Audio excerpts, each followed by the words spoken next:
Have you ever seen a doppelganger? So this girl says that something really weird happened between her mom and her little brother. Not that fucking weird. What the fuck? So this girl's mom for the longest time thought that the little brother had pulled a prank on her. And that was because the little brother would always prank them, would always scare them. So obviously she thought that this was another one of his pranks. So for example, the sister who's telling the story says that she is afraid of frogs and he would always put a frog in her room from time to time just to bother her. The mom was also afraid of frogs or tarantulas or any kind of bug and he would always scare her too. So this was a random day and the mom was in a kitchen and she was actually trying to kill a bug, and she said that she had seen when her son went into the restroom, or at least that's what she thought. Out of nowhere, the mom turns around and standing right behind her is the little brother, and he goes, "Boo!" And then he started laughing and making like silly faces at her like, "Ha ha ha, I got you." And she got so mad at him, like she was telling him off, and she saw when he just ran to the living room to go watch TV or something. She stayed in the kitchen, obviously still trying to kill this bug, and after like a minute or two,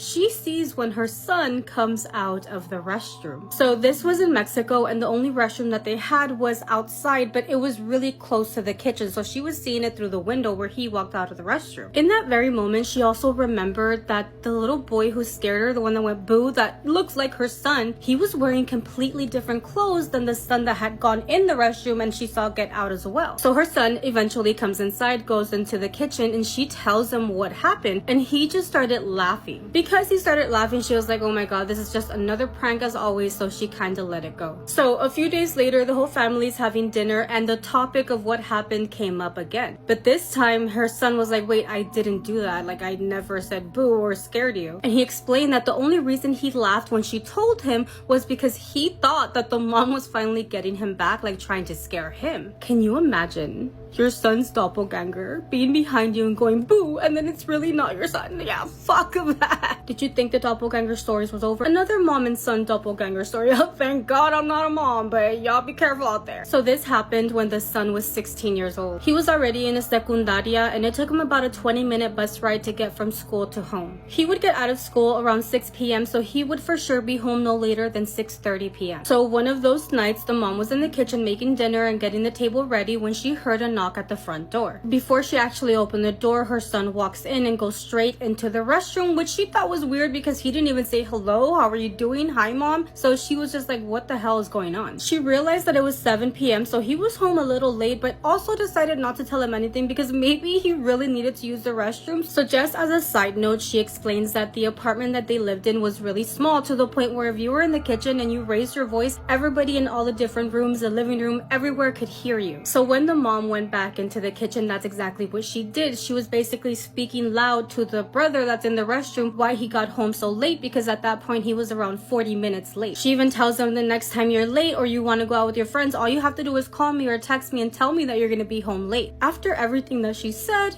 there was no response. She thought it was really weird that he was ignoring her because he wasn't that type of person. He was respectful. He would always give an explanation and they were always in communication. They wouldn't like argue or things like that. So she decided to walk closer to the restroom and knock on the door. So very worriedly, after knocking on the door, she asked if everything was okay. Again, she did not get a response, and at this point she is really worried, and she did have a key that would open the restroom. So she went to her room to grab the key. She opened up the restroom and there was nobody in there. There was also no way that the brother could have gotten out through the window because their apartment was on the 3rd floor. She explains how she got goosebumps in that moment. She's like, what the fuck is going on? And the stranger thing happened 10 minutes later when her son came in through the front door, backpack on, giving her a kiss on the forehead, saying, "Hey, I just got home." You know, the normal things that he would do when he would get home. He even apologized for being late. He bumped into a friend and they both decided to walk home from school. Till this day, the mom has no fucking idea what happened that day, who the fuck came into her house, went to the restroom, and then completely disappeared. But she is 100% sure that she saw her son go into the restroom that day. So this girl says that her brother was using the computer in the bedroom bedroom and that she was laying behind him in the bed. She ends up getting up and she goes to the living room with her parents. 30 minutes after this, her brother comes in stumbling to the living room asking her when she left the bedroom, and she tells him about 30 minutes ago. He ends up telling her and the parents that the entire time he was seeing her laying in the bed behind him, until he heard her in the living room and obviously got really scared because he could see like someone on the bed underneath the blanket. These are the ones that would scare me so much, especially if you like share a bedroom with your siblings.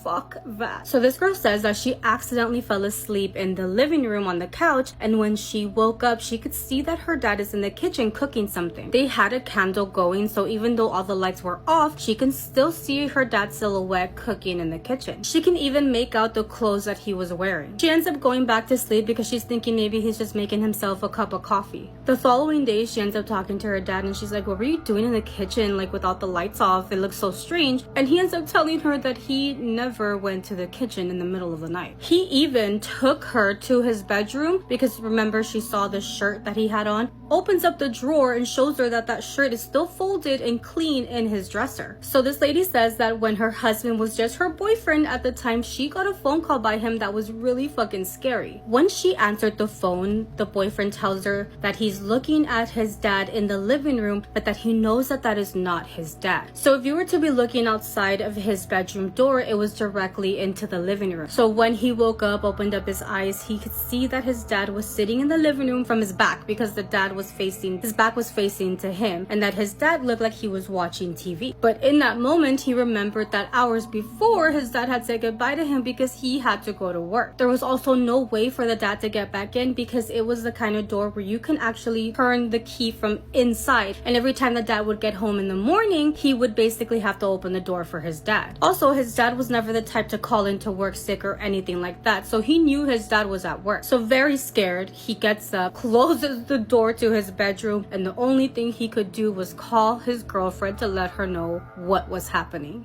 I used to be homeless, and while looking for a place to stay, my friends and I decided to camp out in an abandoned house. But while sleeping there, we were contacted by what I believe was a spirit of someone who passed in the house, and then it asked us to do demonic rituals in order to help free it. If you're new here, this is Spooky Scary Storytime, the series where we share listeners' allegedly true stories, and this story came from someone named Rochelle.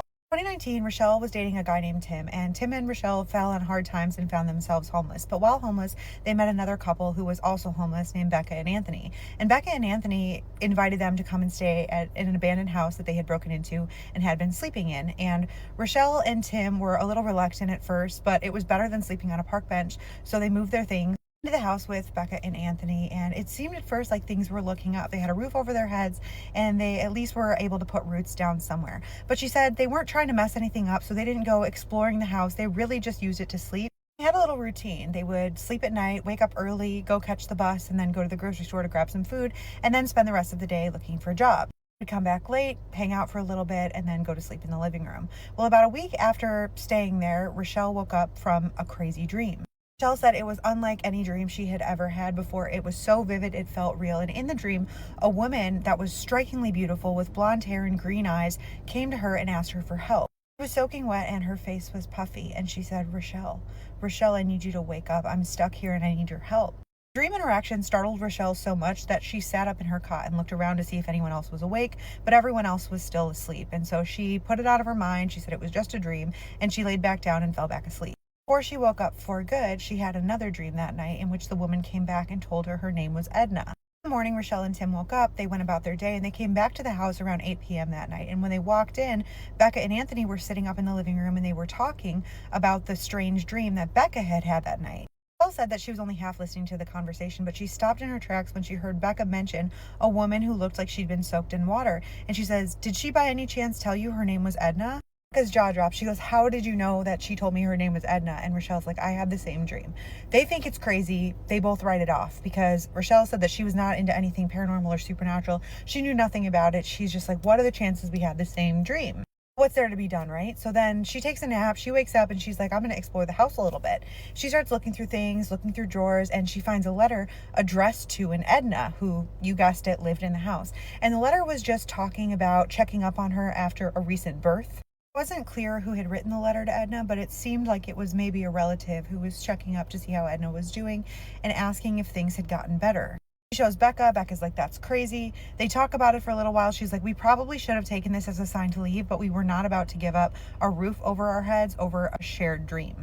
At night, Rochelle has a dream that Edna comes to her again, but this time she has a toddler clinging to her legs and she's holding a baby. And she tells her, there's no toys here for my children to play with, and it's my fault that they're stuck here with me. Again, very vivid. Rochelle said she remembers asking her general questions in the dream, but Edna was giving her very vague answers. She wakes up around 8:45 that morning. She had slept through the night, and she said she just remembers feeling like it was a coincidence that she had had this dream, and it was because she was reading that letter, so it must have just been her subconscious projecting this dream. She got up for the day, went to the gym to shower, went to the laundromat, ran some errands, and came back to the house around 10:30 a.m. Becca and Anthony were nowhere to be found, but around 11 a.m., Becca texts her and says, hey, we're at Walmart. Do you guys need anything? Rochelle says, no, we're good. And a little while later, Anthony and Becca come walking in with a bag full of groceries and some children's toys. And that struck Rochelle as odd, but she said she was too afraid to ask questions, and she was worried that Becca would tell her that they shared the same dream again. After she went to bed that night, she was awoken in the middle of the night to the sound of something rolling across the old wooden floor. She opened her eyes and saw a child's toy car roll from the kitchen into the room where they were sleeping. She jumped up, woke everybody up, and everybody checked the house to make sure that nobody else had broken in. But the house was secure, they were alone, and they all reluctantly went back to sleep. But after she fell back asleep, she had another dream about Edna, in which Edna came to her seemingly upset, which she had not been in the previous dreams, and she was pleading with Rochelle to please wake up, please go in the basement, and she also asked her to get a Ouija board so that they could communicate fully. In the morning, she told Becca about the dream, and Becca told her that she too had the same dream again. And at this point, both of the girls were convinced that they were in full communication with a spirit. The guys didn't believe them. They thought that the girls were pranking them somehow, but the girls convinced them that they were all going to go to the store and they were going to get a Ouija board so they could finally talk to Edna and free her. Elle and Becca agreed that Edna seemed friendly and they truly believed that she needed their help. She also said that they were just young and they didn't know any better. So now she understands why you shouldn't mess with those things. The group got back to the house with the new Ouija board. They lit some candles and they got to work. They tried to contact Edna, but she wasn't coming forward, and so they were playing around with it, and Rochelle ended up asking the board how she was going to die, and the board answered Tim. Of course, Rochelle thought that it was just her friends messing with her and that they were moving the planchette, and they went around in a circle and they were all asking different questions related to their own lives, when eventually Becca says, hey, we should get back on topic. Let's see if Edna's here again. Becca asks, Edna, are you here? The board answers yes. She says, what do you want? The board says, escape. She says, how? The board says, basement. I ask, what's in the basement? The board responds, stand on stars 5. I say, is that all? And the board responds, jar.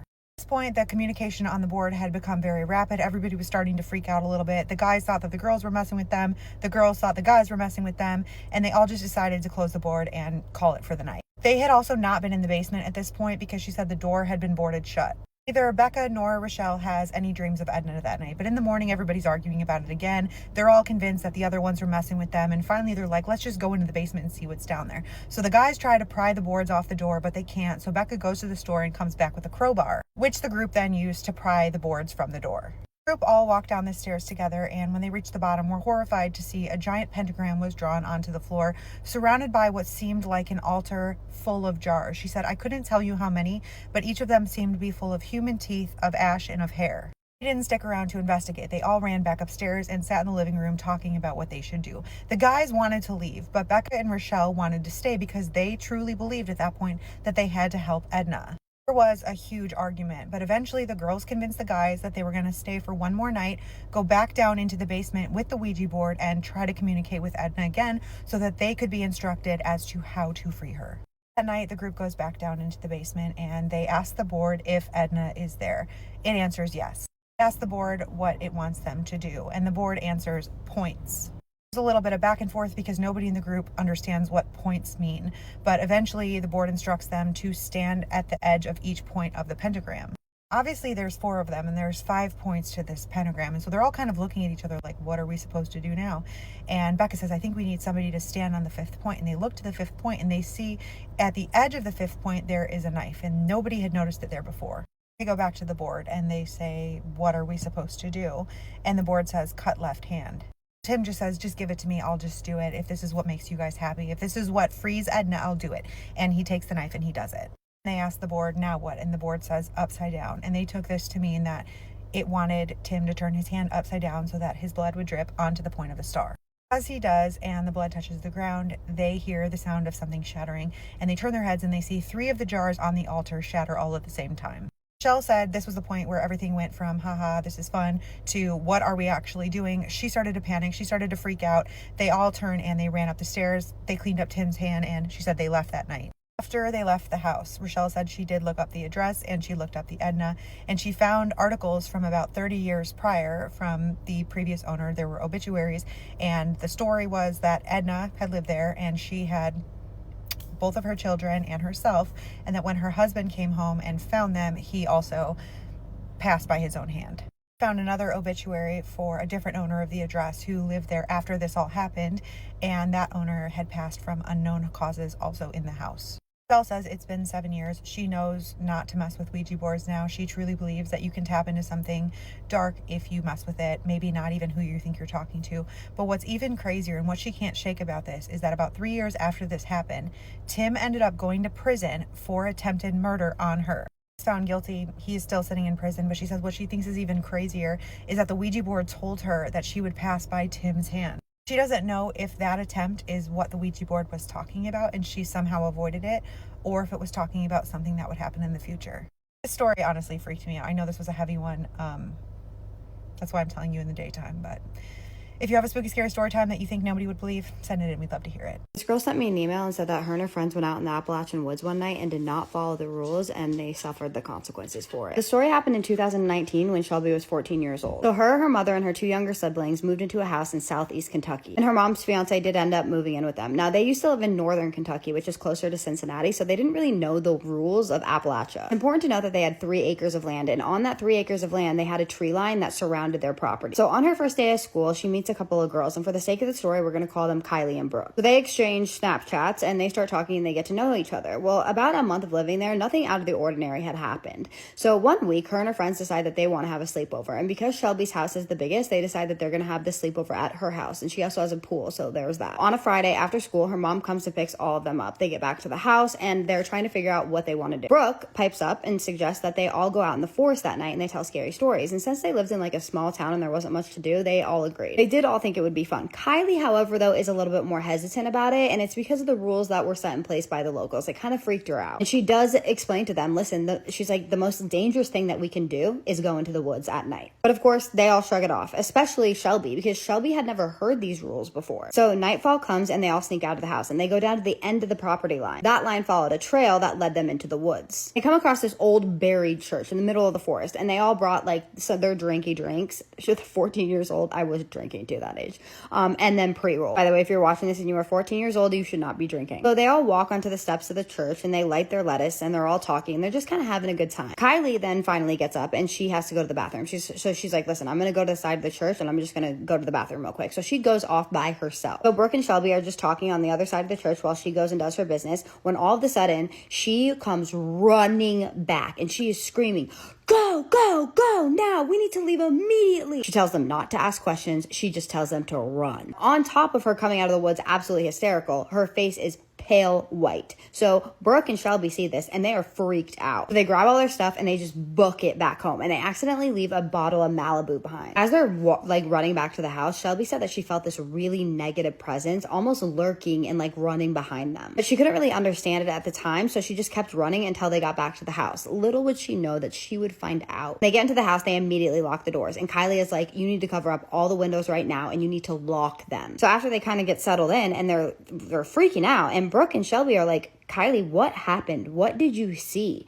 And she will not talk about it. So they all get together and they sit in a circle in the middle of the living room. And Kylie finally says to them, listen, there are rules set in place here for a reason. She's like, I mean it. You don't ever go into the woods here, especially at night. There are unspoken rules about these mountains and forests. Brooke is kind of just like, listen, we were just trying to have fun. We were just trying to have a good time. Did you get spooked or something? So when Kylie looks up, she takes a deep breath and she tells them what she saw. So from Kylie's perspective, she walks around the church and she goes to go to the bathroom. When she's going to the bathroom, she looks into the forest where she suddenly sees these white eyes watching her, very white. So she's trying to figure out what these eyes are, because maybe it's an animal or something. But then the eyes get closer and then they get even closer. And this is when she realizes these are not eyes of an animal. These eyes belonged to a woman. This woman had wet, long, jet black hair and a cross in her hand. She was pale white and barefoot, and the only other features that she could see were her eyes. As Kylie is telling them this story, she just stops there and she just starts to cry. So they're both just trying to comfort her at this point. They're telling her it's going to be okay when suddenly, tap, tap, tap on the bedroom window. They all jump up and it's silent for a second, and they're just standing there staring at each other when tap, tap, tap again on the bedroom window. They leave the bedroom and they go downstairs to the living room and they just huddle on the couch. Only problem was they're on the couch when they realize that there's one window in the kitchen that they forgot to cover. Shelby doesn't know what to do at this point because she's not going anywhere near that window because she is terrified of what she might see. So Brooke is like, okay, I will go over there. We have to close that window curtain. So Brooke gets up, she goes over to the window and she just shrieks, screams, because standing there right outside on the tree line where the property line ends is that woman. So she goes back over to them. She is freaking out and they all just grab each other's hands and they start praying. They're praying to God that nothing else is going to happen or that nothing will happen to them. Well, thankfully, nothing else happens that night. So she wakes up. The next day is Saturday and they don't have any school. It's around 8 o'clock in the morning. Shelby gets up and she's just sitting there for a second because she's trying to kind of take in what happened last night. She then gets up and she goes to the front door because she's expecting mail and packages. When she opens the door, she doesn't see any packages. She sees that bottle of Malibu they left behind sitting on the front porch, dirty, like someone dragged it through the mud. She grabs a paper towel, she picks it up, she throws it away in the trash bin outside. She goes back inside and she didn't say a word to either of the girls when they woke back up. Fast forward a year later, her, Kylie, and Brooke are still friends, and her family decides that they're going to get up and move back to Cincinnati. Her, Kylie, and Brooke are still friends to this day. Shelby has stayed silent about this entire time. She hasn't told the girls what happened when she woke up that day, and she also hasn't told her parents what happened because she said that she's still not done processing it. But there's 3 things that she knows. 1, if she ever goes back to the Appalachian Mountains, she will never go back into the woods. 2, never acknowledge a being's presence. And 3, always shut your blinds and lock your doors because you don't know what's trying to get in. So what did you guys think of that story? Let's read some Reddit stories about haunted Airbnbs. Stayed at an Airbnb in Salem, Massachusetts on Essex Street. I will not disclose the address. Last night of our visit, I woke up at 3:20 a.m. Out of habit, I always check the time on my phone. I noticed the bathroom, hallway, and kitchen lights were all on. Both of my friends were giggling in the living room. I found this odd. We all went to bed after midnight. My first instinct was, are they investigating without me? I heard them both giggle again. I presumed they were doing fine without me, so I fell back asleep. It was around 8 a.m. or so. I was up in bed looking at my phone. One of my friends stepped into my bedroom and asked, "Did you hear anything last night?" I excitedly shared what I saw. Woke up at 3:20 a.m., lights all on, which I found super odd. Both were giggling. I assumed they were both investigating. I chose not to join in, and I fell back asleep. Her eyes grew wide, her face in shock. That's not what happened. Our other friend was harassed by the wife of the captain, likely first owners, in her sleep in the master bedroom. My other friend was sleeping on the couch. She heard mumbling from the master bedroom. She walked to the doorway of the master bedroom to see our other friend's leg straight out to the side, as if she was being pulled out of the bed. Our friend was screaming in her sleep. She immediately recited the Lord's Prayer. Our friend in bed shot up, awake, and gasped loudly. They both moved into the living room and sat in shock, quietly, on the couch for some time. They eventually fell asleep in the living room. They never turned on any of the lights. They never laughed. The Lady Spirit manipulated my environment to prevent me from helping. The Lady Spirit made it very clear we are not welcome. She also taught me that spirits can manipulate our environment or our minds to trick us. I have been to many haunted locations repeatedly with incredible experiences. However, this home was tops. I will never stay at this house again. I stayed in a haunted Airbnb in Grand Island, New York, just north of Buffalo, New York. It was a beautiful 2-story house with a wraparound porch built in 1905 on the Niagara River. I was staying there with my wife and her family for her grandmother's funeral, as most of her family lives in the Buffalo area. On our second day staying there, my wife and I are completely alone in the house, waiting for her cousin to come pick us up when we start hearing footsteps upstairs. I immediately recognize the noise as the sound of the footsteps from someone walking around, but my wife is initially trying to explain it away as old house noises. The footsteps continue with more purpose now, and they're gradually getting louder and more distinct to where my wife can't deny it anymore. I decide to get the balls to go upstairs to investigate and find absolutely nothing and no one. We both try to brush it off at this point when suddenly we hear what now sounds like somebody stomping around upstairs, followed by a door slam. Nope, we waited for her cousin outside after that. I had an experience at an Airbnb in Flagstaff, Arizona. It was just an average but nice house in a good neighborhood built in the 90s.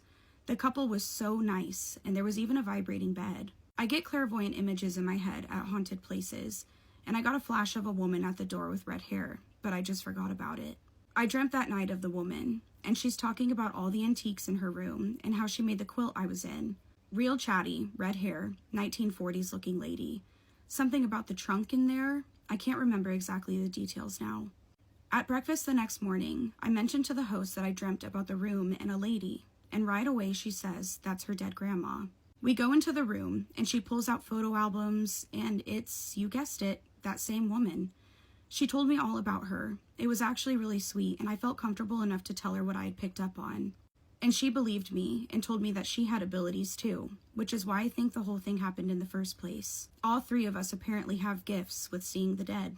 The weird part, though, is I only bought the room because I had seen it before in an image in my head. So I knew something would happen in that house, and I was curious. I have this bizarre ability to know if a place is haunted just from looking at a picture. It never fails.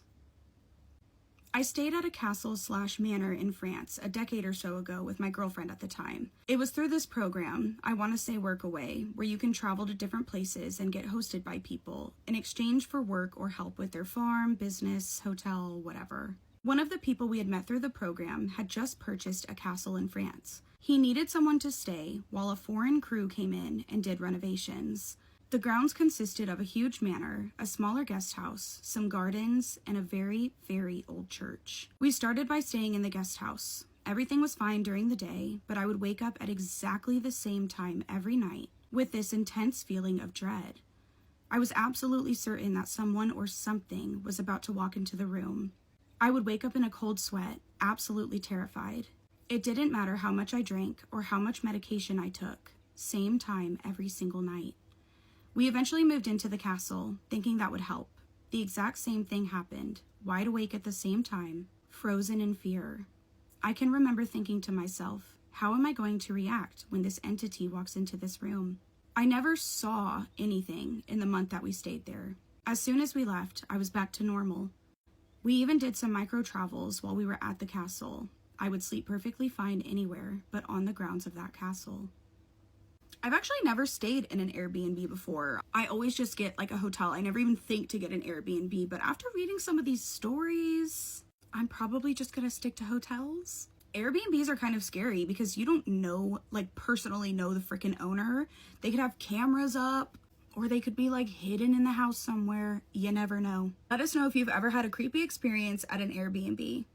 Snacks in hand, the vibe is set, and once I start, don't eat too much, cause you gotta stay fine. But come on, bestie, it's... Yeah! Hi, bestie boo, I missed you. What you doing? You wanna go get a snack? Wanna get your rolling equipment too? Yeah, I knew. This story is actually from Puerto Rico. So, for the sake of the story, let's call her Marisol. Marisol currently lives in the US, but she was raised back in Puerto Rico. Of course, she follows me, and one of the things that prompted her to submit her story is one of my videos. I talked about how growing up in Haiti, you weren't supposed to answer to your name being called.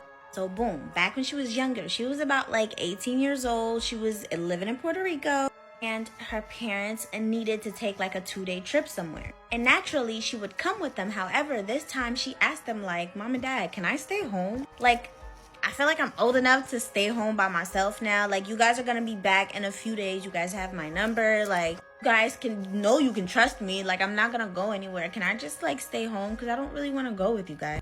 And she spent a long time begging. Because at first they were like, nah, you ain't staying home by yourself.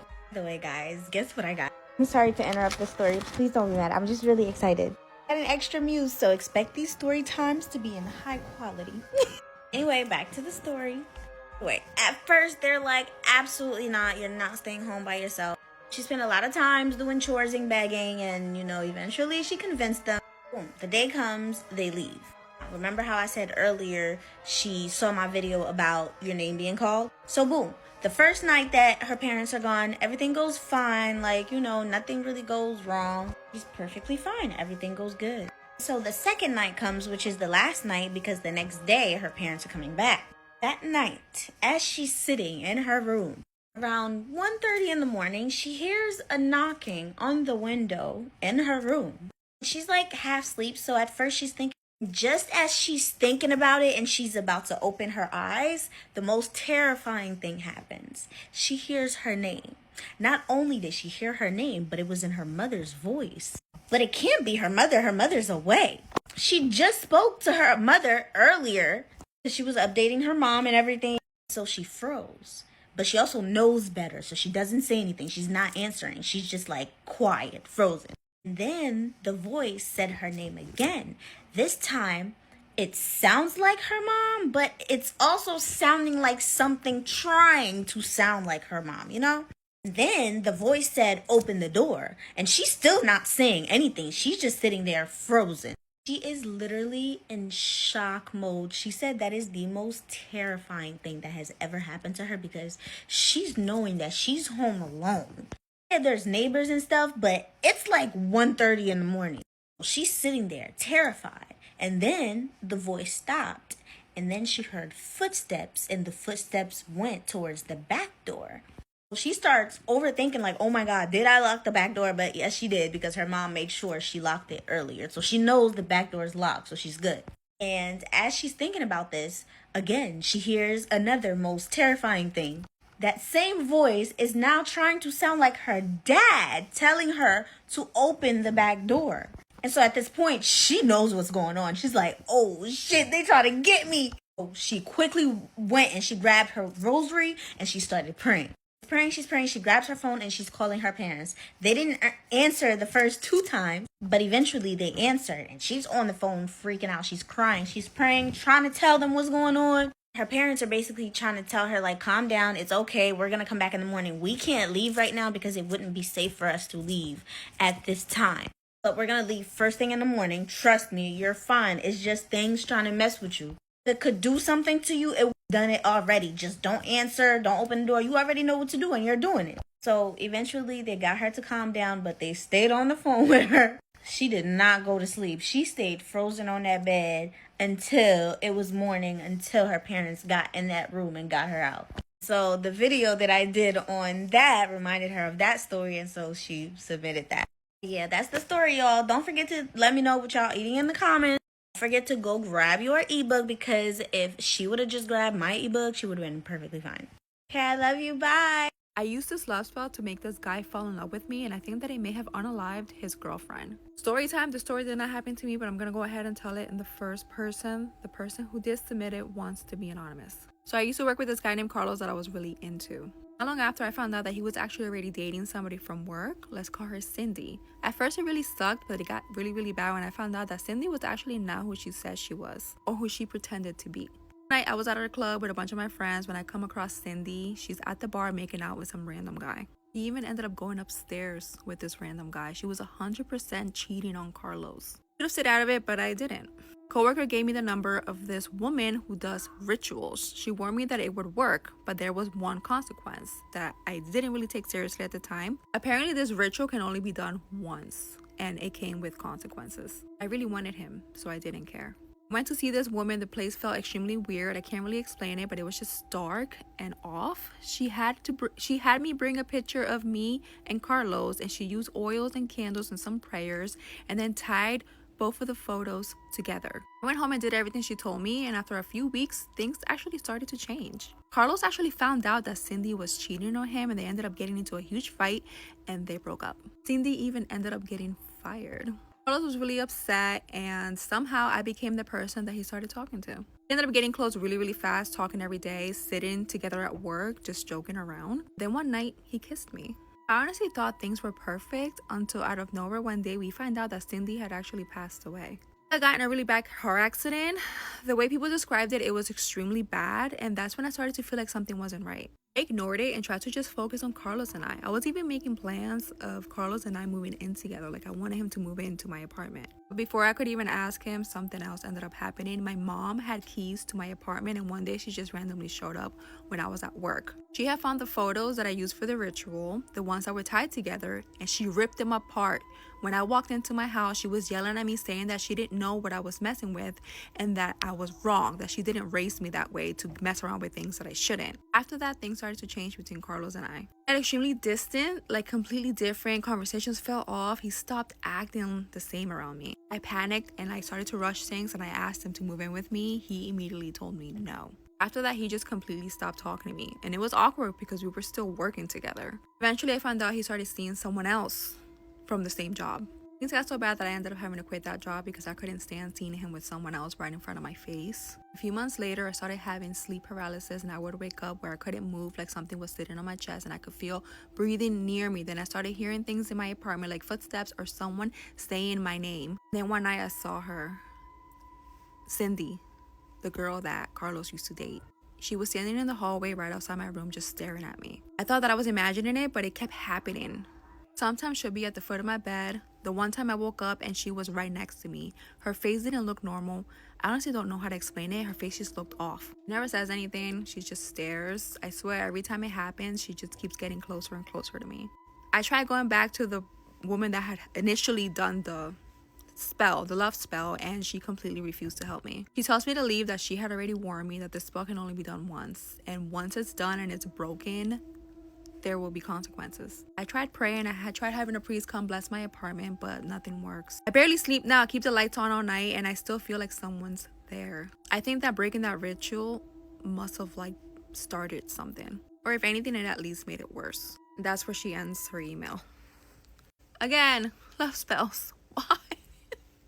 Why do you guys keep stop messing with love spells? Your person will not need a love spell for them to love you. Your person will naturally and organically love you. Stop with the love spells. You are only literally hindering yourself from finding the actual person that's meant to be in your life by getting so stuck on a person. Why is it always the grandpas that hide the scary family secrets? Lip gloss on so I can run this mouth. Now focus.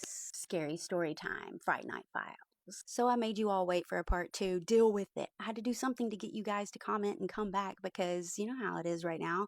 Anyway, I'm going to tell you. So last we left off, Bryce and friend had seen something or heard something scary, but they saw this weird C-shaped print, right? I've never heard of any kind of cryptid or anything like that.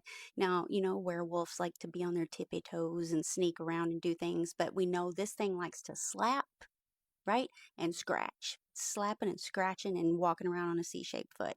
Bryce said they were going through Grandpa's attic when they found 2 journals from like a great grandparent or whatever. They have a working cattle farm, still a cattle farm to this day, and most of the journal was just how many cows they'd sold, like how many they'd made, whatever you put down in a cattle farm, right? So they're going through it, then they get to the second journal, and that's when they see that the grandparent mentioned this thing that had showed up. This thing had been like snatching the sheep, snatching the pigs, doing all the things, and it was about 7 feet tall, did not look like a human, came out only at night. Very odd looking is how it was described, but they didn't know what to do other than to have a priest come and bless their farm, which the priest did, and it ran whatever these things were up into the mountain, which is where Bryce and friend was at, right up in the mountains. Apparently, while it was up in the mountains and they were running their cattle farm, everything was all good until that original grandfather passed away and they came back down.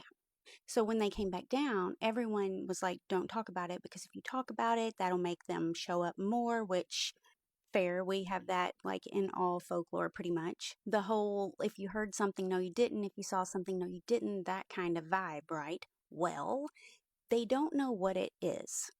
They do know that the farm was bought by them or whatever. They've had the farm for like 180 to 200 years, and it started off as a sheep farm, but then they tried to drill for oil, and after they did that, these things showed up. So did they come out of the ground? Did they disturb some kind of like native ground? Possibly. That's a big possibility. Or is it something else entirely? Is it aliens or something? I don't know. What do alien feet look like? Because this thing, they said, C-shaped foot, 3 dots at the top. I've never heard of any other cryptid or anything like that having that footprint. So now we got to figure out what kind of 7-foot tall, non-human looking thing has an appetite for sheep, comes out at night, and might have possibly came out of the ground. Well, scary. What do you guys think it is? I don't know what it is. I'm really stumped on this one. I don't know. I'm going to do some more digging, but I need to hear from all of the people in Texas. What is this thing? Have you guys had anything come out of the ground? Could it be some kind of native curse thing? I don't know. I mean, that would check out if you ask me. Today's story was sent to us by someone who we're just going to call Dee. This is not Dee's story, but this happened to Dee's mom. Dee's mom used to be a cleaning lady for like corporate offices, construction offices, and things like that. She would come in at the end of the day after everyone has left and she would clean. The night that this story takes place, Dee is cleaning a construction office that she has cleaned many times. She's very familiar with it. She had even worked morning office shifts there as a receptionist in the past, so she knows her way around. She's comfortable. It's also cold outside, it's dark outside, and it is snowing. Dee's mom cleans the front of the office, no issues, no problems, no creepy feelings, nothing. She goes to clean the back offices. The only way into this office was through that front lobby that she had just cleaned. When she goes to clean the back offices, there is a glass door with glass windows, but this leads out into like their construction yard where they would store all of their heavy equipment and anything of value. Around this equipment and anything of value was a very tall privacy fence with barbed and razor wire around the top. There was no entrance gate to get in and out. Obviously, there was a gate that they would use to move the equipment in and out of this yard, but that was always like locked, chained, locked, not coming in. So the only way to access this yard would be to come through that front lobby that she had just cleaned. So she's back. She's in these offices. She's cleaning. She's got this glass door and these glass windows right behind her that overlook this heavy equipment yard, and she says she hears someone say, "Let me in." Clear as day, sounds like it's standing right next to her. Let me in. His mom obviously stops cleaning. She looks up and she looks at this glass door, and she says that standing on the other side of this glass door is a girl who looks to be about 14 years old. She is not dressed for the weather, shorts, t-shirt, flip-flops. Now remember, it had snowed, but it wasn't enough snow for it to cover this girl's feet, so she could tell she's in summer clothes. What are you doing? The instant that Dee's mom sees this girl standing out there, she says she goes into instant mom mode, and she's like, I'm gonna find the key. She knows where the key is. It's in one of the desks. So she kind of tells the girl, like, hold on, and then she starts digging through the desk to look for this key. As she's digging through the desk, she hears the girl, clear as day, once again say, "Let me in." Without even looking up and rummaging through this desk, Dee's mom realizes, wait, I should not be able to hear you this clearly. One, I'm across the room. Two, this is thick glass. They start heavy equipment out there. Like, there is a bit of a sound barrier here. Three, how did you get back there? Yeah, red flags are popping off in Dee's mom's head, but she's in mom mode. She's like, whatever, it is what it is. I'm unlocking the door. About a second after this, she finds the key. She grabs it. She looks up at the door. Girl is gone. Vanished. Dee's mom's like, nope, I'm finding her. I'm going out there. She opens the door, goes outside, looks around. Nothing. Not a sign of this girl. And remember, it's snowing. There's no footprints where that girl should have been standing at the door. There's no footprints leading to or from the door. Just nothing. Walks the perimeter of the fence looking to see, did somebody cut the fence? Did somebody get in here? Nothing. Goes to the gate. Well, maybe the gate was left unlocked. Nope, it's sealed up, it's padlocked, it's closed. Dee's mom calls the guy who owns the office and says, like, hey, I know what I just saw. Can you look at the cameras? And he tells her, well, I don't have cameras on the yard because I spent all that money on, this privacy fence and the barbed wire and the razor wire that surrounds it, so no one can get in. And please remember the time frame that we're dealing with. Like, Dee's mom has since passed away since this story took place. Like, we're not talking about the 2000s. We're not talking about the 90s. We're talking about years ago. So we didn't have access to things like Ring doorbells and just live streams and stuff like that. Yeah, CCTV was around and it was becoming popular like in the late 80s, but it wasn't as prominent as it is now. Dee's mom, she's outside and she's still looking around. Not a thing. No disturbed snow, not a sound, nothing. Looks in the equipment. No one's hiding in there. And she starts to get this really creepy feeling, like she's being watched, like something is wrong, just how you get that instinct, deep down in your gut, like, I gotta get out of here. So her fight or flight kind of kicks in and she's like, yeah, I'm flying. So she goes back inside, calls the guy, hey, I'm not gonna finish my shift tonight. I know what I saw. I'm gonna tell you what I saw. Call the authorities. I'm telling you, handle it. I'm out of here. I'm a woman. I'm by myself. I'm gone. So she goes home. Nothing. Nothing ever comes of this. She never hears anything about it. They never find anything. She's like, no, the only way that this girl could have gotten out of there without leaving a footprint or, not disturbing the snow and to be that fast would be to fly. So Dee's mom had recounted this story to Dee over the years a few times. Dee did ask her mom, did you happen to notice what the girl's eyes looked like? And Dee's mom told her, I didn't. All I noticed was that there was a girl who looked young, standing outside in the snow, and she was cold, and I needed to help her, and I didn't look at her eyes. She was like, if I didn't notice, like, I was across the room trying to find a key to let her in. because Dee was thinking maybe this was like a black-eyed children encounter or something along those lines. Since Dee's mom didn't notice the girl's eyes, there's no telling. But she did go back and clean that office many times and also work there as a receptionist during the day. Nothing. Never experienced anything again. Unfortunately, since this story has taken place, Dee's mom has passed away. So if you have questions or want details, the source is no longer with us. But rest in peace to Dee's mom, and thank you for sharing that story with us. Your mom was she was a trooper, because I would have done the same thing. Like, I obviously have the survival skills of a potato. I would have opened the door too. So good on her. And good on her for removing herself from a situation that she was fearful in and calling someone to be like, you need to call the authorities. I know what I saw. Look, I gotta go. This story was submitted a long time ago and I'm retelling it from memory, so I hope I didn't leave anything out. If you have any questions, leave them in the comments and I'll go back and find the email and see if I can answer. I am on a really high dose of prednisone right now because I am having a very intense vertigo attack from fluid inside of my ears. So if I am talking really fast or I seem blah, blah, blah, blah, blah, I am, because yeah, I do feel like I could take on the world, but it's like too much. Like I feel like bleh, I'm, you know. Anyway, sorry for the gap in stories. I wasn't feeling well, then my kid got sick, so here we are. If you have a story that you would like to send me, please send it to me. It's like my favorite thing in the world. Like I was, not feeling well, so all I could do was just sit around and read, and y'all's stories like kept me going. So I was like, I thought with like the vertigo and everything and like my legs feeling weird, I was like, I'm going to God. Like I had said my goodbyes, you guys. Oh, that's a lot. It's just fluid in my ears. No more vertigo. I'm just like really super hyped up. But I hope that everyone has a great day. And if you have any ideas on one, how this girl could have actually like, disappeared like that logically, like leave that in the comments. Or if you have any like explanation for like paranormal or what this could have been, leave that in the comments too. I hope that everyone has a great day. Catch you later. Oh, I just did a Sam's Club run. We love saltines and cheese. So that's your aesthetic today. There's a particular set of rules that you must remember if you are to camp alone.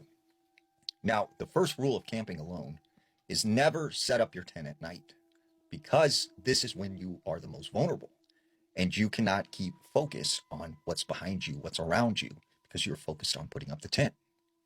The second rule is always have a fire going. No matter what time of day it is, always keep that fire going and keep it nice and bright and tall. The third rule that you must remember if you're camping alone is when you go in your tent at night, make sure it is completely sealed up. No holes, make sure everything is zipped and closed, because it's believed that stealth can even come in through the tiniest of cracks. Now, the fourth rule, when you are camping alone, you should never make noise at night. You should never whistle. You should never sing. You should try and keep it quiet as possible. Now, the fifth rule, which is the most important, is always have some sort of entertainment. Keep yourself occupied. Have some music. Have an audio book, but never let yourself start to wander and let your mind go, because that's when you are the most vulnerable. Now, there was this man named Jonathan. Jonathan decided he was going to go camping alone up in the Rocky Mountains. So he heads up to the spot and he sets up his tent and gets his campsite ready. And he said he just remembered that, there were all these sounds of wildlife and the wind blowing, and it was just very peaceful and sort of like musical. And he said, he had his dog with him, and they sat around the fire for the bit, and it started to get late. So he decided to go into his tent. So as he goes in his tent, his dog lays over to the side of him, and soon he begins to doze off. Well, at some point in time in the night, he awakes to something shaking his tent. And he said he could hear this voice saying, please come out of the tent. Like, I need help. Help me, please. Get out of the tent. Help me. And so he's like, what's going on? Like, what's going on? So he goes to the zipper, he unzips the tent, and he goes outside. But when he gets out of the tent, there's nobody around. It's just completely quiet. And it was eerily quiet because he couldn't hear the wind anymore. He couldn't hear the wildlife. And he said that the other strange thing was when he went to bed, there was this bright full moon overhead. But as he looked up in the sky, the moon was gone. There wasn't any clouds. It was a completely clear night. But the moon somehow had disappeared. So this kind of freaked him out a little bit. He goes back inside his tent and he zips up the zipper. Well, he lays down, and he said, his dog would come to the side of him or would lay by his feet, and that always made him feel a little better. So he said, he started to kind of doze off again. He said that's when he kept feeling like the dog, like rubbing his leg. And he's like, "What are you doing, boy? Like, I'm trying to sleep." And he said that's when he looks down at his feet and there's nothing there. And when he looks over, his dog is right over here towards his head. So he is like, what's going on? Like, was there an animal or something? He unzips the tent, he goes outside, said, there was nothing out there. As he got ready to go back in his tent, he said he started to see these shadows. He said he could see figures that looked like they were tall, skinny, kind of lanky. They almost looked like they were crawling around amongst the trees. They were all around him. So he hurried up, got back inside his tent, and he zips it up. And he just said, he's just sitting there with his dog. And the whole time he thought it was strange because the dog didn't alert to any of this. It didn't bark. It was just quiet. It was just laying there. And he said that's when all of a sudden he felt this tent start to move. Something grabbed the tent and was dragging him. And he was so afraid that he passes out. And when he awakes, he said the tent was completely still, felt like everything was normal again. He said he thought it must have been a dream until he unzips the tent and he realizes he is a good distance away from his campsite. So he grabs his dog and they run out of there back to his vehicle, and they left that night. And they left the tent and everything behind. So it's important to remember, when you camp alone, always know the rules. There's a particular set of rules that you must remember if you are to camp alone. Now, the first rule of camping alone is never set up your tent at night, because this is when you are the most vulnerable and you cannot keep focus on what's behind you, what's around you, because you're focused on putting up the tent. The second rule is always have a fire going.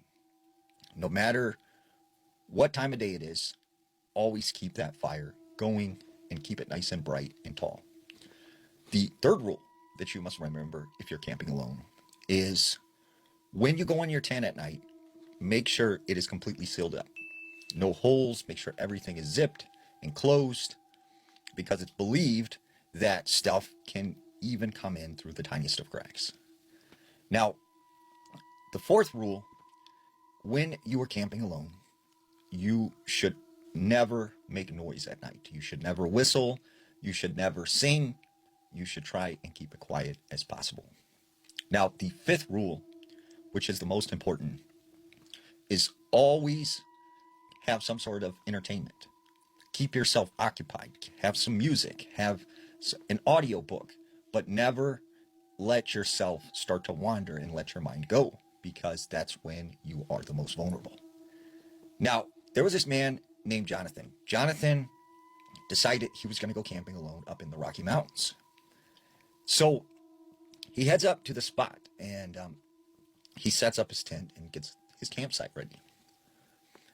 And he said he just remembered that, there were all these sounds of wildlife and the wind blowing, and it was just very peaceful and sort of like musical. And he said, he had his dog with him, and they sat around the fire for the bit, and it started to get late. So he decided to go into his tent. So as he goes in his tent, his dog lays over to the side of him, and soon he begins to doze off. Well, at some point in time in the night, he awakes to something shaking his tent. And he said he could hear this voice saying, "Please come out of the tent. Like, I need help. Help me, please. Get out of the tent. Help me." And so he's like, what's going on? Like, what's going on? So he goes to the zipper, he unzips the tent, and he goes outside. But when he gets out of the tent, there's nobody around. It's just completely quiet. And it was eerily quiet because he couldn't hear the wind anymore. He couldn't hear the wildlife. And he said that the other strange thing was when he went to bed, there was this bright full moon overhead. But as he looked up in the sky, the moon was gone. There wasn't any clouds. It was a completely clear night. But the moon somehow had disappeared. So this kind of freaked him out a little bit. He goes back inside his tent and he zips up the zipper.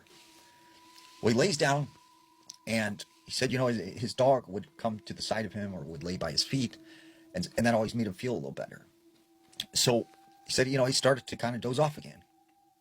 He said that's when he kept feeling like the dog, like rubbing his leg. And he's like, what are you doing, boy? Like, I'm trying to sleep. And he said that's when he looks down at his feet and there's nothing there. And when he looks over, his dog is right over here towards his head. So he is like, what's going on? Like, was there an animal or something? He unzips the tent, he goes outside, said, there was nothing out there. As he got ready to go back in his tent, he said he started to see these shadows. He said he could see figures that looked like they were tall, skinny, kind of lanky. They almost looked like they were crawling around amongst the trees. They were all around him. So he hurried up, got back inside his tent, and he zips it up. And he just said, he's just sitting there with his dog.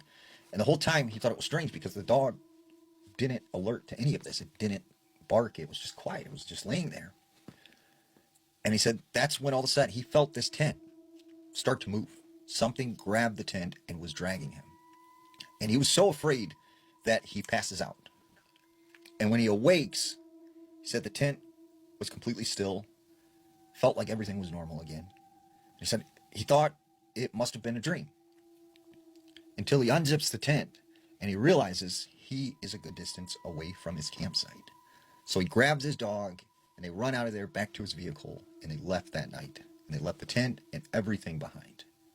So it's important to remember when you camp alone, always know the rules. Living next to the woods can be creepy. It's not for everyone because you will see things, you will hear things. It can get very weird. And there is a particular set of rules that if you find yourself living next to the woods or the forest, that you should follow. Now, the first rule is at nighttime, always lock your doors, always close your curtains. Also, at nighttime, never look out the window facing the woods. If you hear a knock at your door at nighttime, do not answer it, especially if it is your back door. You will see lights coming from the woods. Do not follow them. Do not try and communicate with them. Just ignore them. And the most important thing you must remember is that anything you see outside, most likely it's not real. You are not seeing it or you are not hearing it. Now, this story comes out of Tennessee. There's this man named Christian.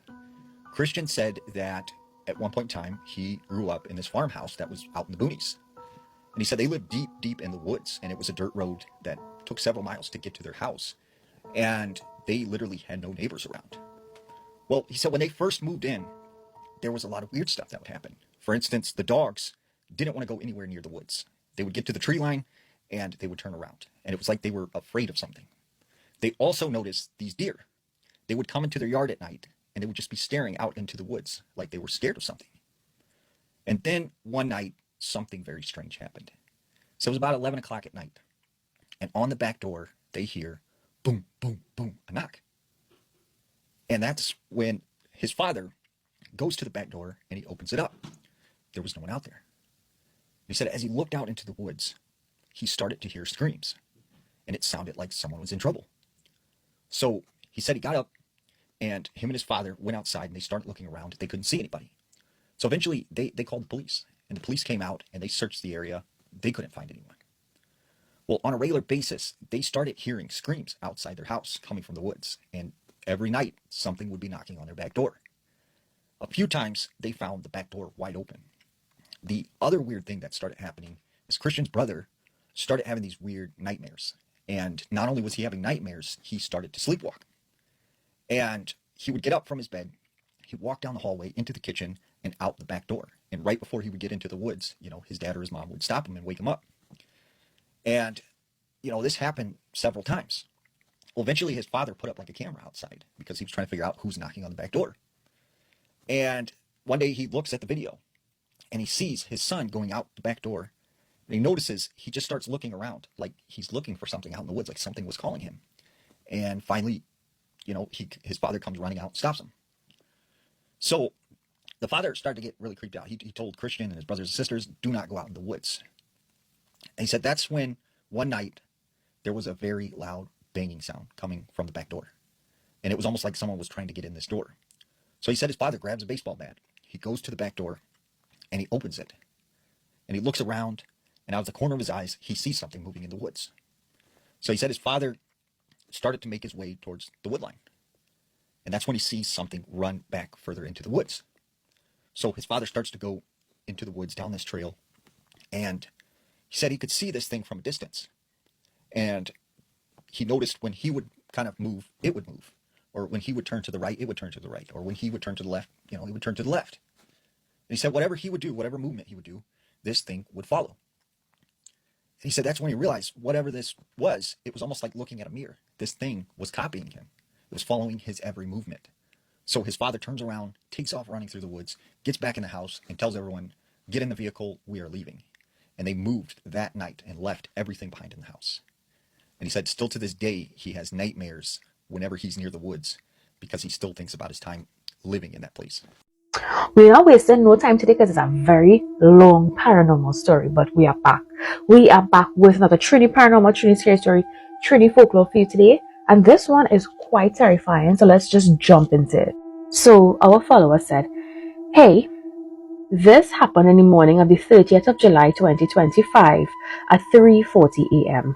Now this is very recent. I was easily tapped on my shoulder by my 16-year-old daughter, signaling me to be very quiet, but also pointing at her ears, indicating to listen. There's something outside the house in the yard right by the window. We listened for at least 5 minutes. The sound is out of this world. It was loud and it was like someone was knocking on wooden surfaces. But what we realized was every 4 knocks, there was another 4 knocks coming from across the road. Now across the road there's a lot of high bushes and the sound was synchronizing back and forth. We decided to go outside to see what it was, and no, we weren't afraid because we were accustomed going outside that hour to pray. The minute we stepped outside, the noise moved from by the window to under a huge tree close to the house, but the area was pitch dark so we could not see. Now remember, there's one over the road, which is the sound, right? So we walked on the roadway to get a glimpse of anything, but there's street lights, so it was not in the dark. The road, so that there was no darkness in the road, only in the bushy area where the sound was coming from. Within a few seconds, it happened so fast. The one that was under the tree started moving fast, like to get away from us seeing it. So we tried to walk fast after the noise to spot whatever it was in between the houses. Is when I realized we were away from the house with the 2 babies there, and still there's one in the bush opposite the house.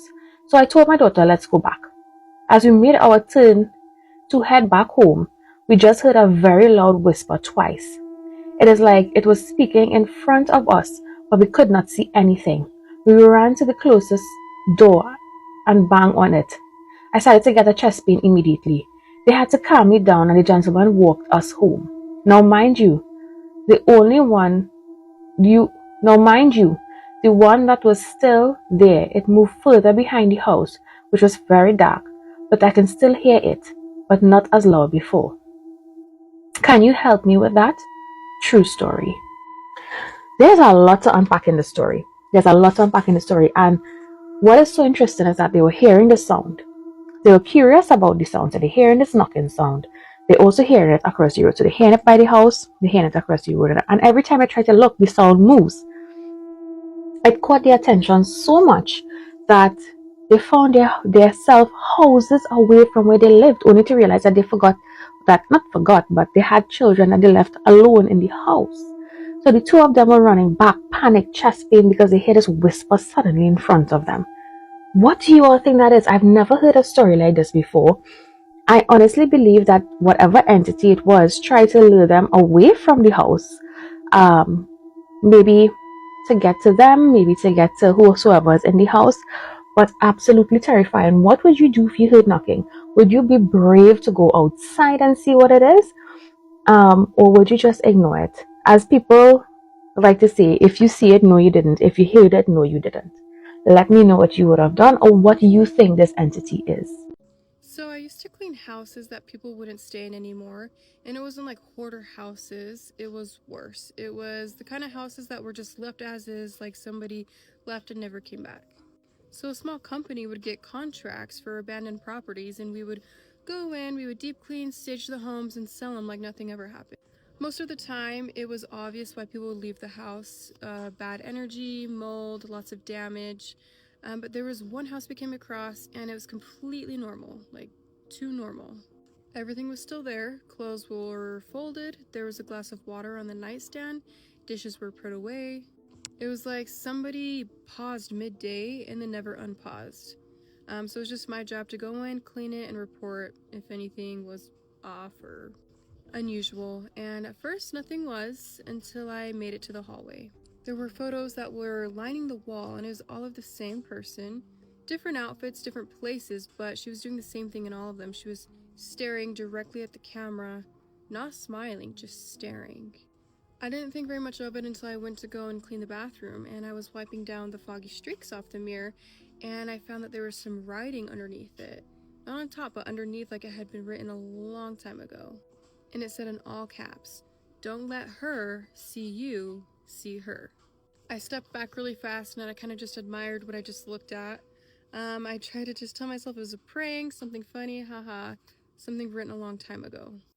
I kept working, and then later on I went back into the hallway, and I noticed something. The pictures in the hallway were totally different. Same woman, same outfits, same places, all of that was the same except for one thing. She was not staring directly into the camera anymore. She was looking off to the side, like she was staring at something else, and I felt sick. I slowly turned to look at whatever her eyes were aiming at, and I looked back at her again, and then her eyes again were back at the camera, staring straight at me, and this time the pictures were different. They were closer, like it looked like it was zoomed in a little bit more. So I grabbed all of my things and I ran to the front door to leave. The handle was moving, but it was not opening, and then I heard something behind me, a little footstep in the carpet, and then I heard a little quiet whisper. I didn't turn around. I just sat there trying to breathe, and the whisper said, "Don't look unless you want to stay." Somehow, I got the door open. Next thing you know, I'm outside. I ran, and about a week later, I got my final paycheck.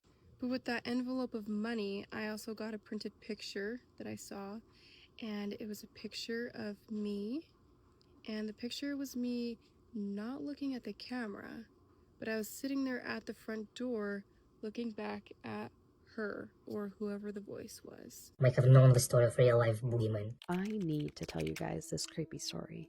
This story was sent into my email, and if you have any scary stories, ghost stories, or paranormal encounters that you'd like to share, you can send them to the email in my bio. This isn't the traditional ghost story that I normally tell here, but it definitely gave me the creeps. I was about 12 years old when this happened. My family had rented a beach house for a trip, and like most beach houses, it had a very small backyard with a pool. The whole yard was fenced in, or at least it was supposed to be. There was one small gap in the fence. Not big enough to walk through, but big enough for someone to look in. Before anything, my parents gave me one very clear rule.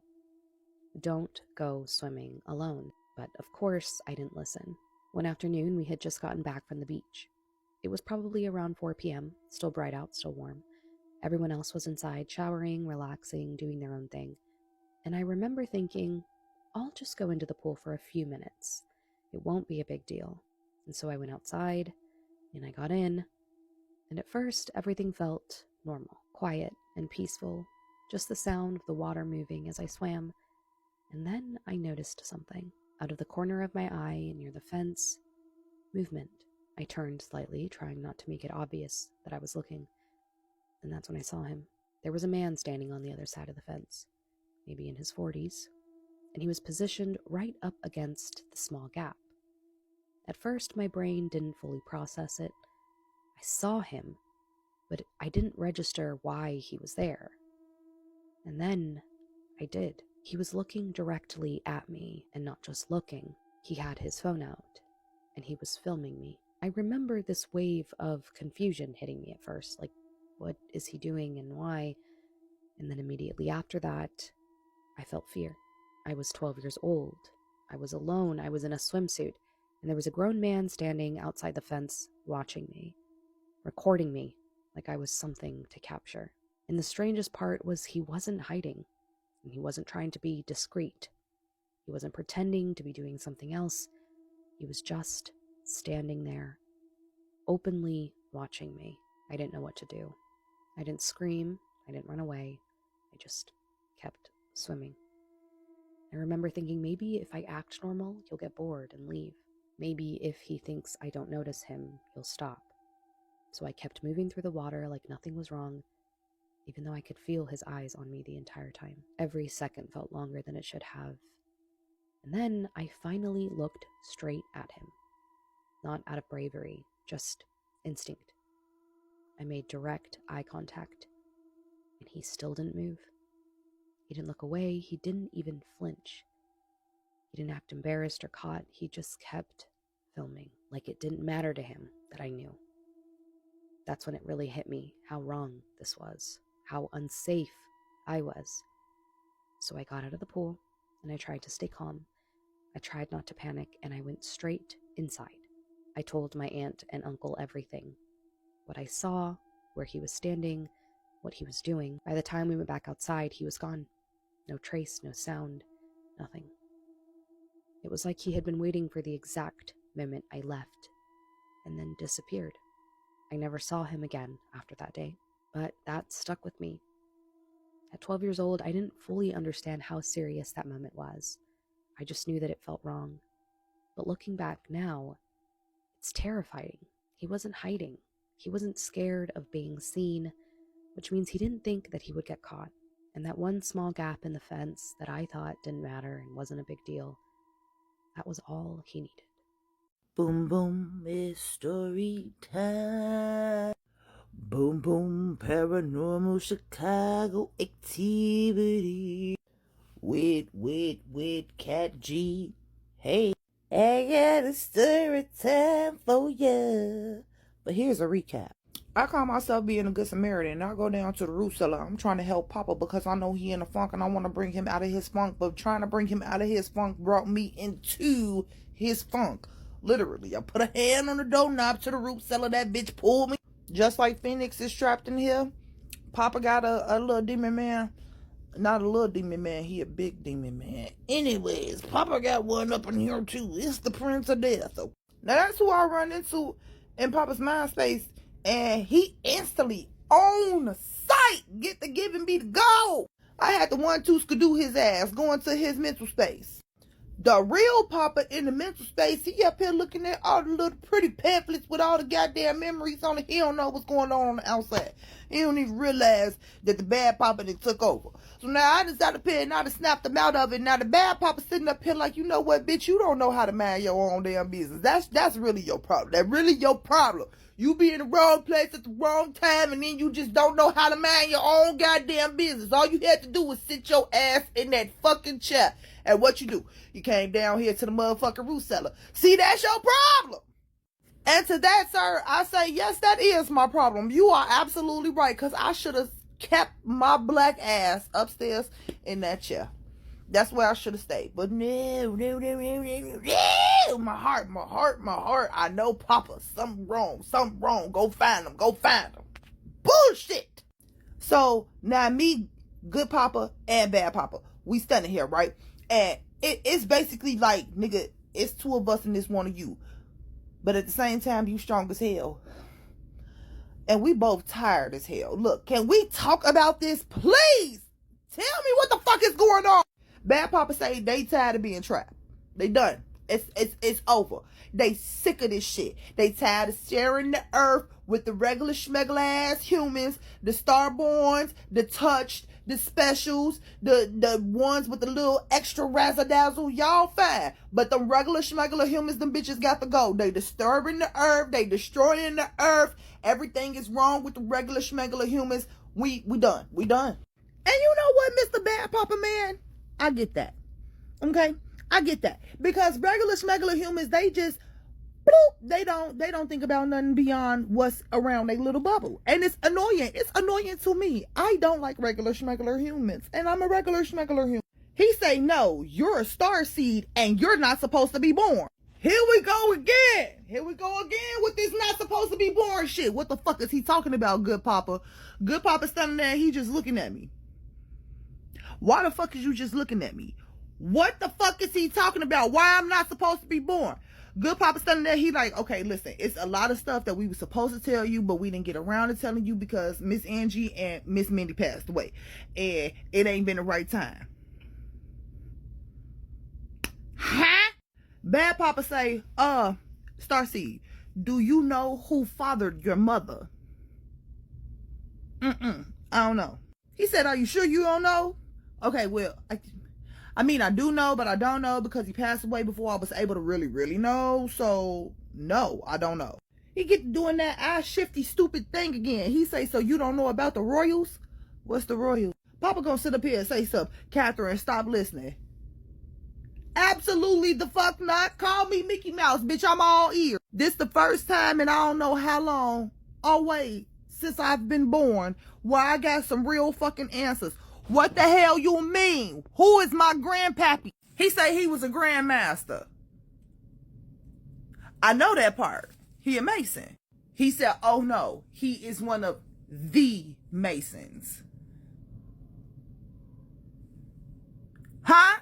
Now I'm sitting up here eating popcorn to the story of my own damn life. Because what you mean he the Mason? Because I mean, like, if you know anything about Masons, it's royal bloodlines of Masons now.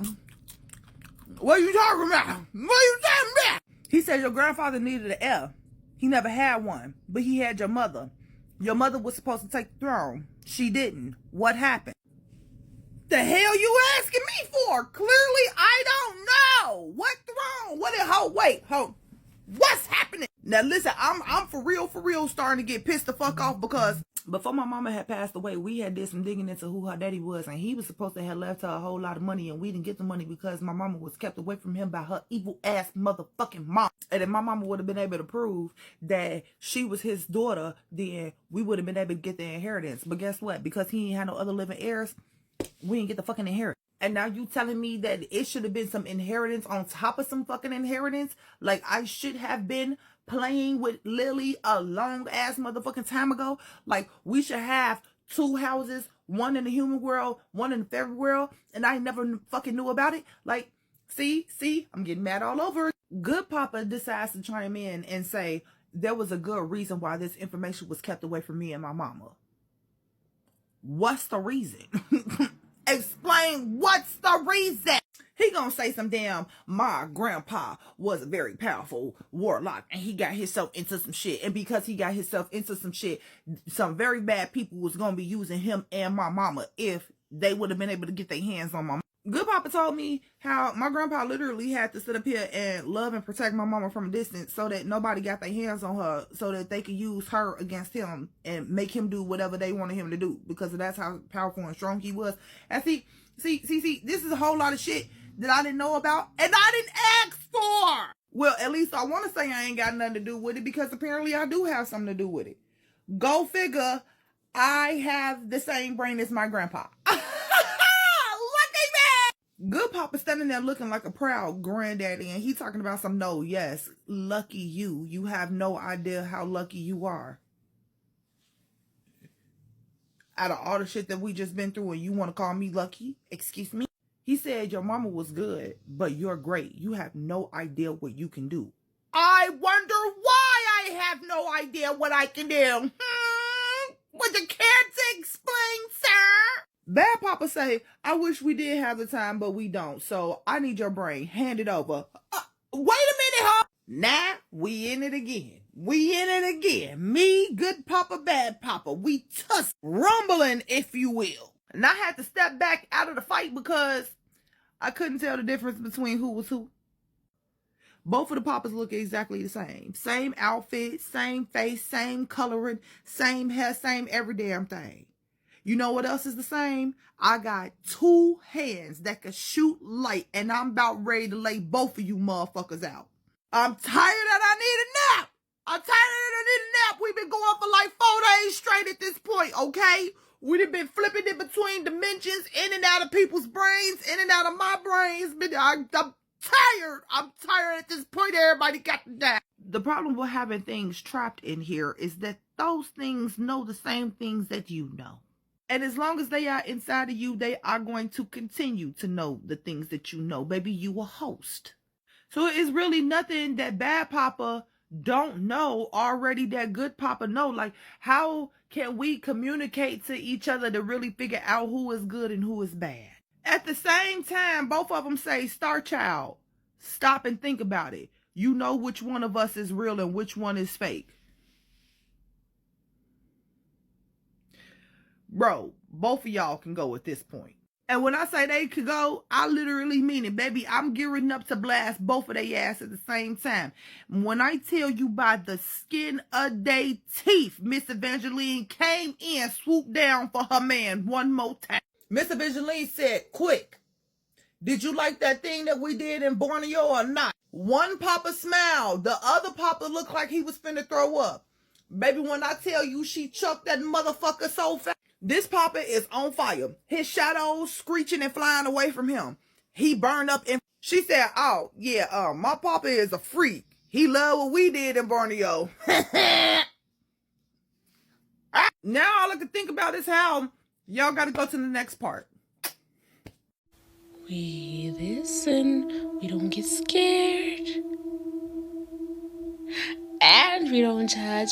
Let me tell you guys the story of when my guy friend used to scam people, act as a traditional healer and scam people using traditional herbs. So we're gonna call this guy friend of mine Tato, for story's sake. Tato stayed in the same neighborhood as me.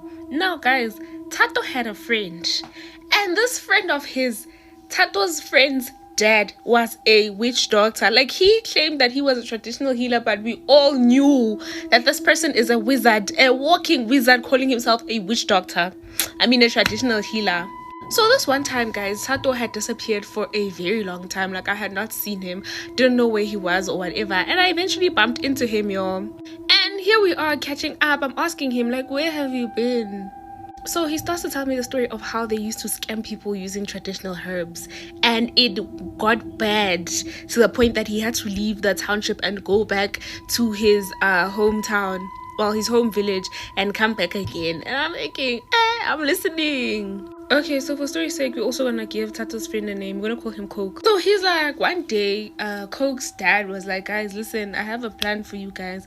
Mind you, at this time, Tato tells me that he was 19, right? He's like, Coke's dad is like, listen, I've got a plan for you guys. You guys are basically going to scam people. Coke's dad tells Tato that you are going to be you're gonna pretend as if you're a traditional healer, and then Coke is going to be your assistant. He's like, listen, I'm going to give you guys things that will make you be able to see into somebody's future and make them believe whatever you're saying and make them come to you to spend loads and loads of money. So I'm like, okay. And he's like, so basically what they did was they bought him the cloths, they bought him the beads, he put them on his hand, on his neck, and Cook's dad took them to a town that is different from this one, because we would have caught on a very long time ago. So they go to that particular town and they see you, they approach you, and whatever that they're using, whatever herbs that they're using or muti that they're using, basically will make you stand and listen to them. Whereas if they were not using anything, you probably could have just minded and moved on with your life. So they stop you, they ask you, hi, what's your name? Oh, my name is Mari. Mari, like, you have a problem. And then automatically whatever thing that they're using. So Tato told me that also he was walking with an animal. That animal was the one that could see your things. I hope you understand. That animal was the one that could see your life stories, basically a demon, could see your life stories and all of that. So that animal that they were using was the one that was able to see through you. The herbs are to make you stop and listen to whatever that they say and do whatever that they say. And also, even when you go home, they were made in such a way that even if you go home and people try to convince you otherwise, you don't listen, you come either way. So they'll stop you like, hi. I'm like, yeah, Mari. They're like, yeah, Mari, you have a child and the child is in the hospital. Say, God forbid I had a child that's in the hospital. And I'm like, yeah. They're like, yeah, if you want your child to live, you have to come to our place and we will help you. You know, come prepared, come with something like 5K. If that demon that they're working with, that animal that they're with, that animal spirit that they're working with, sees that you're broke, they say 5,000. If you have money, it's more than that. And then when you come there with your money, they wash you with things and they tell you that your child is gonna be okay, whether or not your child survives. well, I'm making an example, whether or not my child, remember we're making an example here, whether or not my child survives, they don't care, they got their money and it's shy. Like, you will realize after some time that you got played, that you got conned. And so, Tato is like, one day Coke's dad is like, listen, I want you guys to find a specific woman, right? This woman is a pregnant lady. Coke's dad shows them a photo and is like, this is the lady, she's pregnant and she has been pregnant for a very long time, but I want you guys to tell her that you guys are going to be able to fix her things and basically untie the baby so the baby can come into the world, right? It's the real world. And Coke's dad tells them the location. Mind you, Sato's like, all of this is not strange to me when he's telling us this, like how he knows the lady's location and all of that. I don't find it strange. I'm just doing. He's like, they find the lady and they tell the lady the story, la la la. The lady comes, and guys, apparently the lady came there with her husband and they charged them like 15,000, you know, and the husband paid the 15,000 and they left. And also another thing, Tato says that with this whole scamming business of being a traditional healer, there was a time where they made over 600,000 rand, 600k, and they were just scamming people. Like, if you're rich, they charge you a lot of money and you will take it out. So lovely. Imagine 600k, that's a lot of money. Where it went, honestly, Tato doesn't know, but anyways. So Tato's like, one day he's walking on the road and he meets this lady. This lady stops him and the lady looks at him and is like, what are you doing? And he's like, what the hell? What do you mean? What am I doing? I'm walking. The lady kind of like confronted him and was like, listen, I know exactly what you're doing and you know what you're doing. You know what you're doing with those traditional herbs, playing with spirits, and that your friend's dad is not telling you what he's really doing and how he's messing up your life. And Tato was like, what? He's like, yeah, it's fine. You can act like what? You can act like what? That pregnant lady that you approached, do you know that lady lost her child? And Tato was like, what? Like, how does this lady know all of this information?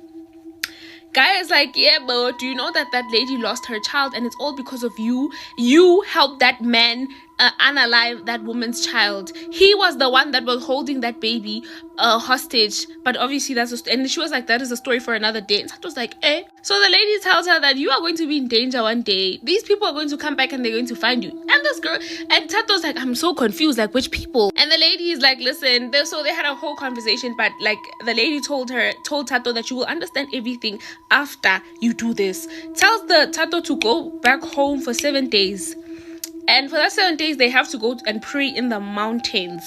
They have to pray in the mountains and they have to sleep there, wake up, eat there, sleep, eat, repeat. Pray at 6 a.m., pray at 12 p.m., pray at 6 p.m., pray at 12 a.m. as well. And so this lady told Tato that this man started this off as something like you guys are just scamming regular people. But in all honesty, this guy is going to use you to try and unalive his enemies. So this lady tells him that you'll see for yourself. At this particular time, he's going to tell you that there's a taxi driver so-and-so that you guys need to scam because he has money. That taxi driver is somebody that he does not get along with. And if you help him, you are going to be killing people for him. And one day, those things are going to backfire. They're going to backfire and they're going to hit you alone. And not his son, but you. That's why he's making you wear the beads. He's making you do all of these things and making his son your assistant. Alright guys, same day Tato's like, I went to this guy and Coke's dad told him the exact same story that the lady told him, and he was like, what? Went home, told his mom. Guys, they didn't even hesitate. The lady was also helping them. They eventually go to the village, they pray for that 7 days, and he's like, in that 7 days things got progressively worse. First there was this peacock that started running around and then it disappeared, and then next he's like, it started raining heavily, and every single night it used to rain. When it was time for them to pray, it started raining, and then he started to see this man, this tall figure, man holding a stick, and it was a shadow, but he could tell that was a man, right? And then eventually he's like, on the last day he dreamt of this man, but he didn't see who it was. It was a shadow, and the shadow was like, come with me, like, I won't hurt you, I'm gonna help you, la la la la. And then he was like, eventually when he tried to hold this guy's hand, he eventually woke up, and then it was time for them to pray, and they prayed and he got saved just like that. And obviously he cut off Coke's dad in his life, and he stopped talking to Coke. How all of a sudden Coke is asking him like, Joe, like, where have you been? It's been so long since I seen you, you should come visit me, la la la la. And Tato was like, yeah, sure. Like, the mistake that he made was to fall for his friend's trap. So he tells his friend that I'm gonna be there for the weekend, I'm coming to get my stuff, I'm going to be staying here for a while. He got back, and then he went to go meet up with Coke. And then after him and Coke did whatever, and then after him and Coke's interaction, he went home. It was time for him to leave. They got into a car accident, and guys, this car accident, they got into this car accident, and Tato flew out of the car. So apparently there was a truck that was coming towards them. And when this truck was coming towards them, the uncle that he was driving him back home slammed the brakes. And when he slammed the brakes, Tato flew out of the car, guys, and he broke his foot. And the lady came back again and said, stop trusting your friend, bruh. The dad is sending the friend. Your friend, you know that your friend is evil. They are capable of doing what if they are. Listen, guys, I know I've never done a part 2 before, but I'm going to post the part 2 same time. Go watch it. I'm sorry. So this lady's like, your friend is an evil person. Like, I don't understand how you refuse to see through him, whatever. And obviously Sato was like, bro, like, I grew up with this person since I was in grade 6. Coke as dad was like a dad to me. Like, I had never had a father figure in my life, and he came into my life and he became a dad. And he's like, and the lady was like, exactly, that's exactly what they're using against you, and you are just going to fall for the trap, and these people are going to kill you. Obviously, now that you found them and you've seen them for who they are, because they were trying to use you, you know. So, and another thing, Coke knew what his dad was doing. Coke knew the pregnant lady, guys. Coke knew that the pregnant lady was the dad's ex, and obviously the ex eventually saw through the dad. We could say this person is not a good person, and they left. And the dad was like, and then they left and they found somebody else and they got pregnant for that person. And the dad was like, never. And so Tato was like, yo, bruh, like, I can't even forgive myself because I found out through this lady that was helping us that the lady who we had helped had lost her child. And I didn't believe her. And I remember there was a time where I was in a taxi and there were these two ladies that were talking, and they were talking about her because they eventually showed each other the girl's picture, and they were like, oh, it's so sad. She fell pregnant, and she stayed pregnant for like 10 months. And when it was time for her to give birth, the baby's umbilical cord had wrapped the baby on the neck. The umbilical cord had wrapped the baby on the neck, and that's what happened to the baby. And he's like, he feels so guilty. And I'm like, but you didn't know, you know, like, you can't really, you know, even though, yeah, it is low-key your fault, but you didn't know that they were doing these kind of things. But at the same time, it's like, but what did you expect? Oh, and him and Coke obviously stopped being friends because Tato found out that Coke is also helping his dad, and he tried to obviously kill him with that accident. You know, luckily he broke his foot. And so Coke went around telling people that, yeah, he stopped being friends with Tato because Tato is a witch. Like, Tato practices witchcraft. Like, you know, he found him out recently and he stopped speaking to him. And so there was this guy, like, that was Tato's acquaintance, you know, they were not really friends, and he came to him and was like, dude, like, your friend Coke is out here telling people that he's not friends with you anymore because you practice witchcraft and all of that. And the guy that was telling Tato was like, bruh, like, we all know that Coke's dad is the real wizard here, you know, we were all surprised as a people as to why you're still friends with this person when his dad blatantly practices witchcraft and comes out here and calls himself a traditional healer. And obviously, you know, when friendships end, guys, you eventually realize, and he realizes that ever since he started being friends with Coke, they were isolating him. They did not want him to have other friends. Like, they just were isolating him, like, real bad. And also, another thing, how Tato's mom did not see through Coke's dad because Coke's dad planned this a very long time. Mind you, when Coke and Coke's dad met, Coke was 6. I mean, yeah, Coke and Tato were 6, guys. I hope I'm making sense. When Tato and Coke met, they were 6 years old. And now imagine, from the time they were 6 till the time that they were, like, around, because they started all of this scamming of this when they were 19, and at this point Tato was like 20. That is a very long time for Tato's mom not to see through Coke's dad. But apparently Coke's dad did some stuff. So they've been planning that they're going to use Tato as a scapegoat for whatever they're doing.